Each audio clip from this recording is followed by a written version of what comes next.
Bismillah, walhamdulillah, wassalatu wassalam ala rasulillah wa ala alihi wa sahbihi wa man tabi'a sunnatahu ila yawmiddin. Assalamu alaikum wa rahmatullahi wa barakatuh. Brothers and sisters, welcome to another episode of the short sessions on benefits and lessons derived from Adab Mufrad. Today we start with chapter 341, True Faith and Good Behavior. Ibn Mas'ud said, "You are living at a time where there are many men of understanding and few orators. There are few who ask and many who give. In this time, virtues are stronger than passion. After you, there will be a time where there are few men of understanding and many speakers, many orators. There will be many who ask and few who give. Passion will direct action. Know that good behavior is better than some actions in the last period." So, oratory here, or speaking, does not necessarily or essentially mean knowledge. The narration dispraises speaking without knowledge, begging, stinginess, and following desires, and encourages towards being of good thoughts and character. Al-Jurayri said, "I asked Abu Tafail, did you see the Prophet ﷺ? He said, yes. And I do not know of any man left alive on the face of the earth except myself who saw the Prophet ﷺ. He went on, the Prophet had white skin and a handsome face." From Yazid ibn Harun from Al-Jurayri, who said, "I and Abu Tafail were doing tawaf round the house when Abu Tafail said, 'There is no one remaining who saw the Prophet ﷺ except me.' I asked, 'Did you see him?' He replied, 'Yes.' I asked, 'What did he look like?' He said, 'He was white-skinned, handsome, and of medium stature.'"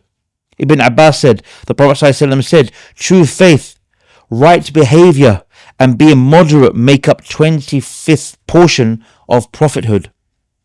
So this shows that the hadith, it does not mean that prophethood can be acquired or that the person with good thoughts and character has aspects of prophethood. It rather demonstrates the importance of being of good thoughts and refined in behavior. Allah the Exalted selected the prophets and ended prophethood with the messenger Muhammad sallallahu alaihi wasallam. In another version it says, make up a 70th portion of the prophethood. Chapter 344. Abu Hurairah said, the Messenger of Allah ﷺ said, "When one of you wishes for something, he should look to what he desires. He does not know what he will be given." Chapter 347. A man saying, "I do not feel active." Abdullah ibn Abu Musa said, Aisha said, "Do not forget to stand up at night to pray." The Prophet ﷺ did not neglect to do it. If he was either ill or did not feel active, he prayed sitting down. And this hadith shows us there is evidence for the permissibility of observing nawafil, subrogatory voluntary prayers, while sitting when one is inactive, even though one is able to stand up. Imam al-Nawawi rahimahullah had cited a consensus, ijma' of the scholars on that. As regards the chapter heading, the hadith points out that if one could speak of another person as being inactive, that he could say that about himself with a greater reason. Chapter 348.